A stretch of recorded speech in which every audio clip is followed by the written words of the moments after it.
What is good, people? Welcome back to another video on 8 Count. In today's video we are going to be discussing Undisputed Early Access and some of my thoughts and feelings around the current state that the game is in. In the background we've got some gameplay. We're joining in round 4 where I'm actually down basically 3 rounds to nil on the predicted scorecard. I'm using Jay Lewis against Muhammad Ali in online rank mode. But yes, guys, we're going to be talking about the game and sort of the current state it's in, whether or not you should buy it if you haven't already. As always, if you enjoyed the video, please leave a like and subscribe to the channel. It's greatly appreciated. And let's get straight into it, guys. We're going to start off with some of the movement. Personally, I think the movement is in a much better place than it was in some of the earlier sort of betas we was able to play towards the end of last year. I feel like the movement is more responsive, which is always going to be one of the sort of more important details of the game. It does still have a little bit of that heaviness around it, which is understandable considering you're moving the weight of the fighter, whether you're on the back foot or the front foot, whether you're going right or left. So it's important to kind of understand what sort of positioning you're taking up in the fight and kind of go from it accordingly. But overall, I'd say it's much improved in terms of that. I'd say some of the slips and weaving mechanics are a lot more responsive. I think the slips are basically the same as they were in the beta, but in terms of the weaving, using that left trigger to sort of move your fighter around, I feel it's a lot more useful and a lot more responsive. Throwing shots out of it as well is a little bit better. Overall, slips, movements, love it. I think we're in a much better place. The input, however, for some of the punches is still a problem. I'd say the punch animations a lot of people have had problems with. I've never really been one of those guys. I feel like a lot of the times, you know, you look at the position the shot is actually coming from and it's going to be, you know, you're throwing an uppercut way out of range and stuff like that, and it looks weird then. I mean, I kind of guess why I know why it looks weird. It's because I'm throwing an uppercut out of range. But overall, I'm okay with the animations. It's the input I have a problem with.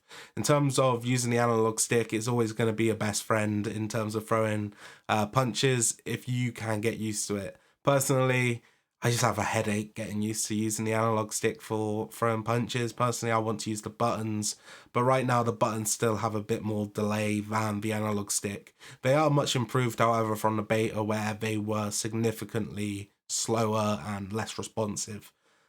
In terms of the analog stick, personally, I'd like to see it freed up. I think removing the analog stick punches and getting the responsiveness on the buttons would be one of my main priorities. I think if you can free up that right analog stick, you could potentially add in a pivot system like we've seen in bare knuckle street boxing, which was a demo we was able to play last week on the channel. In terms of the movement on that game, the pivot animation is brilliant, and I think it would add a lot to this game. I think what that game does real well as well is using the power punch modifier. I think this game, using that RB, everything's just I'd say in terms of playing the game, it's very fidgety, I guess you could say, in terms of a word. You know, everything's everywhere. You got to remember where everything is. It's not as simple as knowing the fight night controls and doing it from there.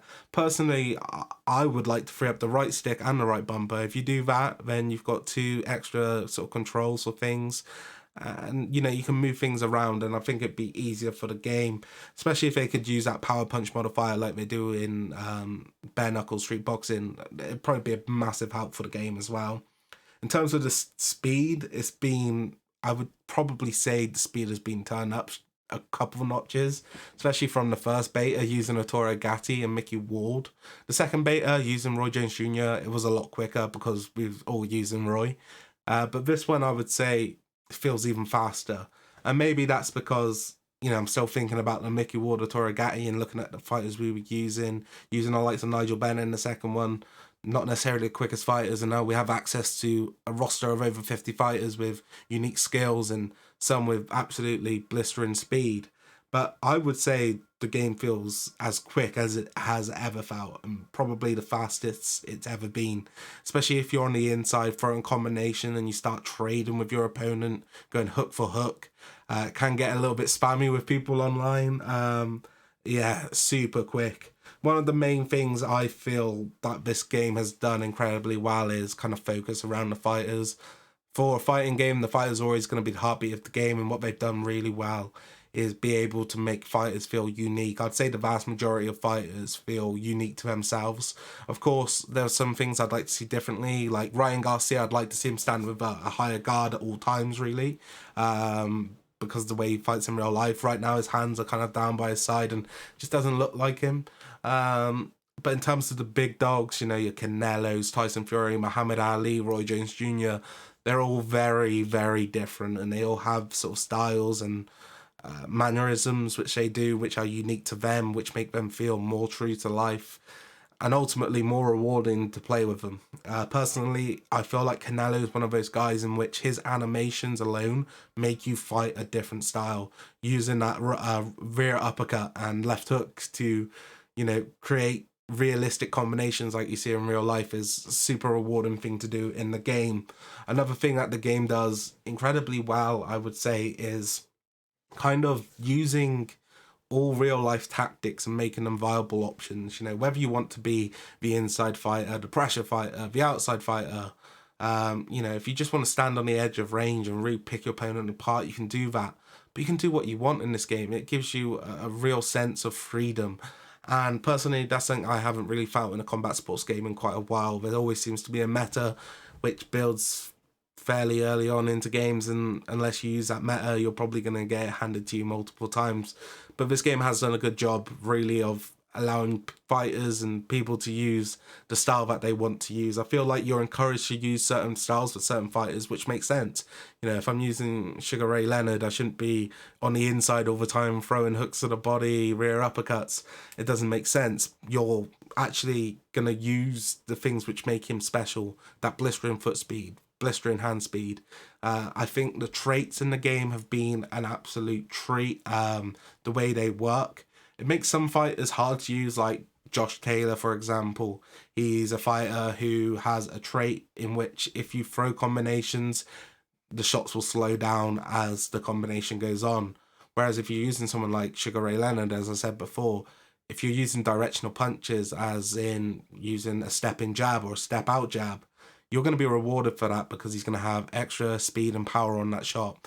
And overall, I feel like the traits they've done with the game have been, you know, fairly useful in terms of which fighters you're using and the traits they have.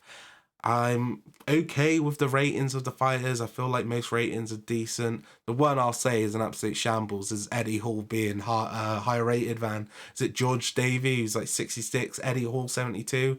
Get out of here. That shit is disrespectful to real fighters and the shit they go through, in my opinion anyway.